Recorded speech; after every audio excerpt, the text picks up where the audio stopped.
안녕하세요. 저는 오늘부터 여러분들과 함께 율곡2의 경몽유교를 살펴볼 홍채연이라고 합니다.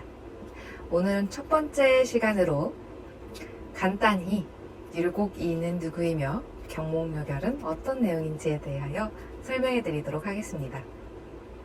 이견이 없을 수는 없지만 16세기 조선시대에 가장 영향력 있는 인물 한 사람을 꼽으라면 율곡2를 꼽는데 동의하실 겁니다.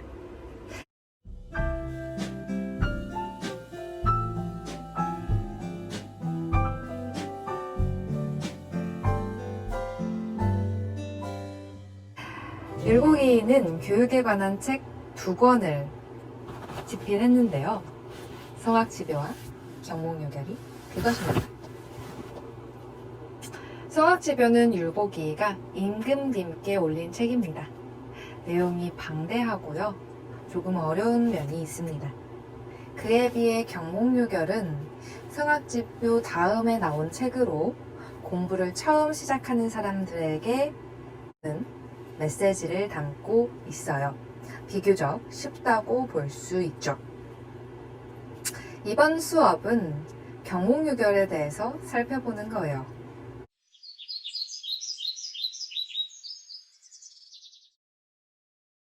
율곡2는 사람이 이 세상을 살아가는데 학문이 아니고서는 올바른 사람이 될 수 없다고 말했어요.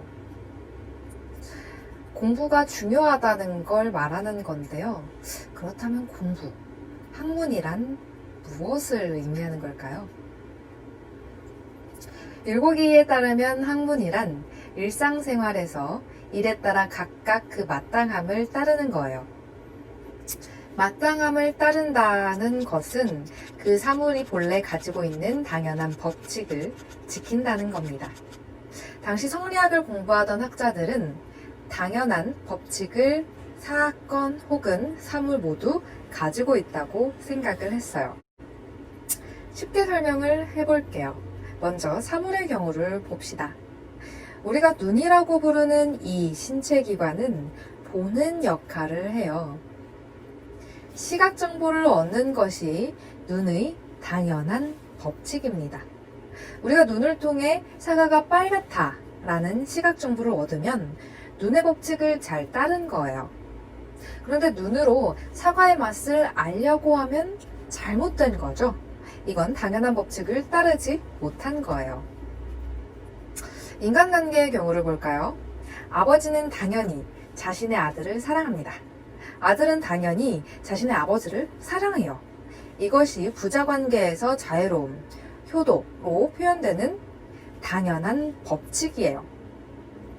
아버지가 아들을 사랑하고 아들이 아버지께 효도하면 이게 마땅한 법칙을 따르는 거예요. 어떻게 생각하면 정말 당연하고 쉬운 일이죠. 율곡은 이걸 학문, 공부라고 이야기하는 거예요.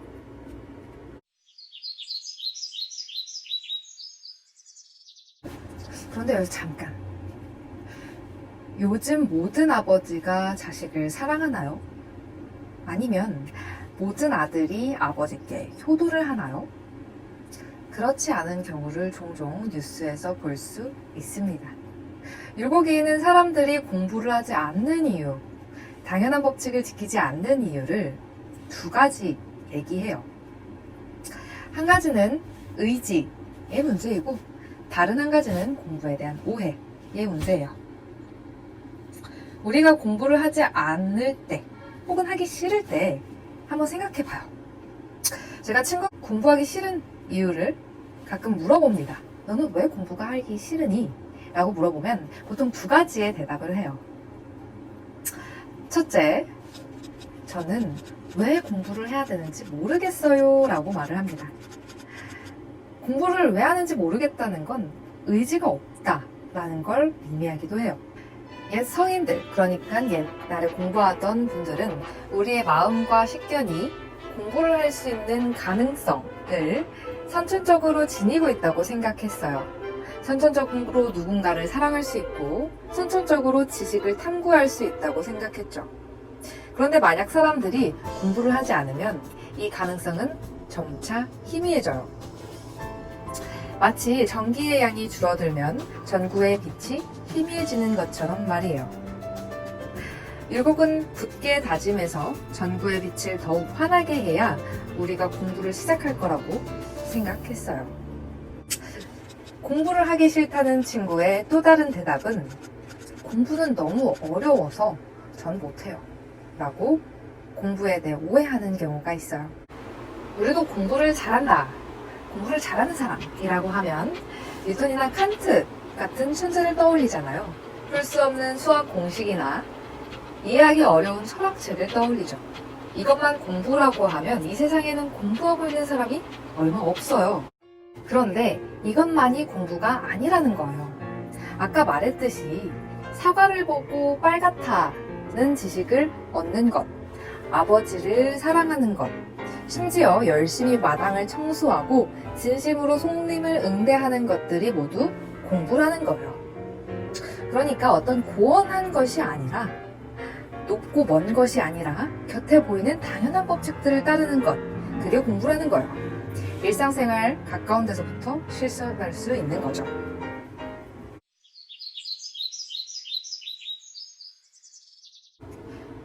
그래서 율곡 2위는 경몽요결이라는 책을 만든 거라고 얘기해요. 처음 공부를 시작할 때 방향을 알지 못하거나 견고한 뜻이 없는 사람들에게 그 방향을 정하고 뜻을 세울 수 있도록 도와주기 위해서라는 거죠. 학문이라는 것이 결코 고원한 것이, 높고 먼 것이 아니라는 걸 알려주기 위한 거라는 거예요. 여러분도 이 책을 공부하면서 공부에 대한 자신의 마음가짐, 공부란 무엇인가에 대해서 어떻게 생각이 바뀌고 있는지 살펴보면 좋을 것 같아요.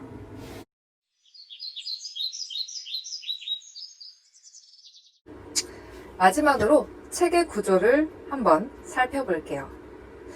이 책은 총 10장으로 구성이 되어 있어요. 각각의 장은 이렇게 나뉘어집니다. 각 장의 내용을 요약하면 이렇습니다. 입지장은 뜻을 세우는 공부예요. 혁고습장은 오래된 습관을 개혁하는 공부예요. 세 번째 장 지시는 자신의 몸과 마음을 보존하는 공부예요. 독서는 책을 통해 각각의 이치를 탐구하는 공부에 대해서 설명을 해놓았고요.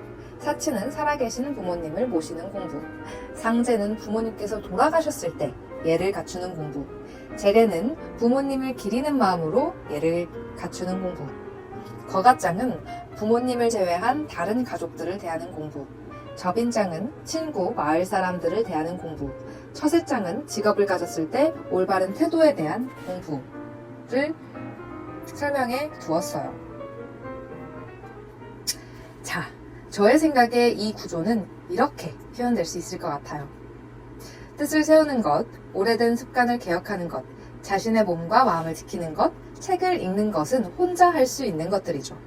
혼자 하면서 자기 자신을 갈고 닦는 겁니다. 이걸 대학이라는 책에서는 수신, 자신을 닦는 것이라고 해요. 다음, 어버이를 모시고 기르는 것과 집안 사람들을 대하는 것은 가정에서 맺어진 인간관계를 바르게 하는 거예요. 이것을 대학이라는 책에서는 제가 가정을 바르게 한다, 가지런히 한다 라고 해요.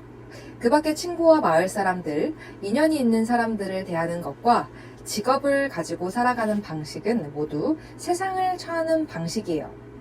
대학에서 치국, 나라를 다스린다 라고 하는 것과 연관지어 생각해 볼 수 있어요. 수신, 제가, 치국, 한 번쯤은 들어보셨을 거라고 생각해요. 중요한 것은 모두 나로부터 시작한다는 거예요. 강의에서 설명드리겠지만 가정을 바르게 한다거나 나라를 다스린다고 해서 내가 그 사람들을 규제하는 게 아니에요. 난 단지 앞에서 말했던 당연한 법칙을 따를 뿐이에요. 어떻게 보면 내가 나의 공부를 했을 뿐이에요. 그렇게만 하면 가정이 바르게 되고 나라가 다스려진다는 거죠. 그렇게 하나하나 확장해 나아가면 내 주변에 사물이 제자리를 잡는다는 거예요. 천하가 평안해진다는 겁니다. 자, 여기까지 우리가 앞으로 살펴볼 경몽요결에 대한 간단한 설명을 해드렸어요. 오리엔테이션이었습니다. 앞으로 여러분들과 함께 이 10장에 관해서 살펴보도록 할 건데요. 다음 시간은 입지, 뜻을 세우는 장에 대해서 함께 살펴볼 겁니다.